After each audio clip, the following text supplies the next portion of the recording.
रजब भट्ट पर जो city court में तशद्दुद हुआ, उसके बाद जिन वकला ने तशद्दुद किया था उनके खिलाफ जो है वो सिटी कोर्ट थाने में मुकदमा दर्ज हुआ।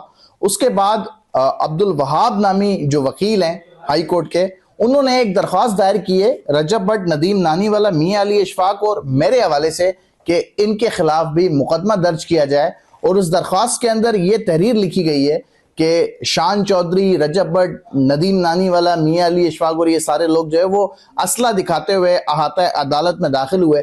मेरा ये सवाल है कि जो सीसीटीवी फुटेजेस हैं, जो कैमरास लगे हुए हैं, उसके अंदर सारी रिकॉर्डिंग्स मौजूद होंगी। अगर हम असला दिखाते हुए दाखिल हुए तो वो भी सामने आ जाएगा।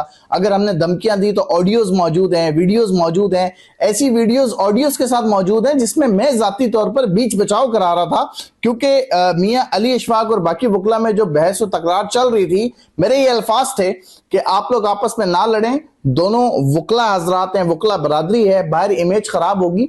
और अगर मेरा नाम इस तरह किसी केस के सिलसिले में जोड़ना मुझे प्रेशराइज करने के मुतरादिफ है। देखें, मैं आपको बताऊं, जो बोगस केस होते हैं, झूठे केस होते हैं, इनसे मैं वैसे ही नहीं घबराता और मैं हक और सच पर हूं। मियां अली इशफाक साहब मेरे भाई हैं। अगर मैं उनके साथ गया बतौर सहाफी, इस केस की मैंने कल उर्दू पॉइंट पर भरपूर कवरेज की।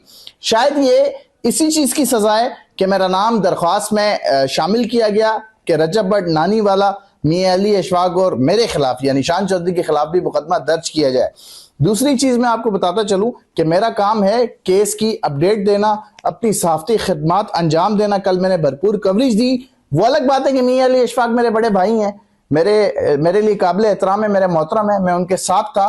और नदीम नानीवाला चूंकि सिंध की जो सकाफत है मेहमान नवाजी, कि वो मेहमान है, लाहौर से आए, और अगर उसके ऊपर तशद्दुद हो रहा है तो बीच बचाव कराना हमारा फर्ज है। ये हमारी इखलाकियात में शामिल होना चाहिए। हमारे सिंध का ये दर्स, ये सकाफत नहीं है कि अगर एक शख्स पर जुल्म हो रहा हो, जबर हो रहा हो, और हम जो है उसका साथ देने की बजाय जालिम के साथ खड़े हो जाएं। हम मजलूम के साथ खड़े होने वाले लोग हैं। तो आप एक नहीं 10 दरख्वास्तें दें, हम हक और सच के साथ हैं, हक और सच पे खड़े हैं। जो वीडियोज और ऑडियोज मौजूद हैं जो सिटी कोर्ट से वायरल हुई हैं, वो सब भी आप लोगों ने देखी हैं कि कौन किसको मार रहा था, कौन किसके साथ ज्यादती कर रहा था और कौन असला लहराते हुए आया। मैं, मियां अली इशफाक साहब और दीगर उनके वकला बिल्कुल सकून, तहम्मुल, अमन और अमान के साथ पैदल खाली आज जो है वो कोर्ट रूम में रजब भट्ट को रिसीव करने के बाद अपनी जो जमानत रजब भट्ट ने कंफर्म करवानी थी, जो उसकी डेट थी, उसके लिए आया था। और उससे पहले जो है वो ये पहले बहस और तकरार हुई और फिर रजब भट्ट पर तशद्दुद हुआ। और जब वकला के खिलाफ मुकदमा दर्ज किया गया तो पता चला कि आज हमारे खिलाफ दरख्वास्त दायर हुई।